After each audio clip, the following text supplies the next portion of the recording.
বেলালের উমাইয়া বিন খালদ যেন বেলালের দরজায় আপনার ঠক ঠক করে যখন আওয়াজ দিয়েছে, ওই বেলাল নবীজির কালমা পড়ছে না ইলাহা ইল্লাল্লাহ, আপনার যেন নবীজির কালমা পড়ছে রে বাবা।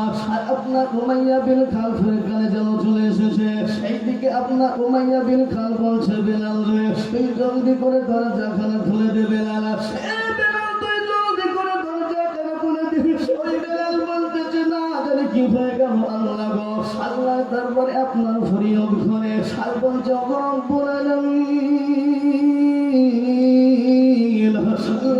জানি কি হয়ে গেল, আমার মালিক আমাকে কোনোদিন এত রাত্রের বেলাতে আমাকে বেলাল বলে ডাক দেয় না, বেলাল বলে ডাক দেয় না। আর আমার মালিকের কি হয়ে গেল, এত রাত্রের মধ্যে আমাকে ডাক দিছে। হযরতে বেলাল রাদিয়াল্লাহু তাআলা আনহু আপনার যখন দরজাখানা খুলে দিল রে বাবা, উমাইয়া বিন খালদ বলছে, বেলাল বলো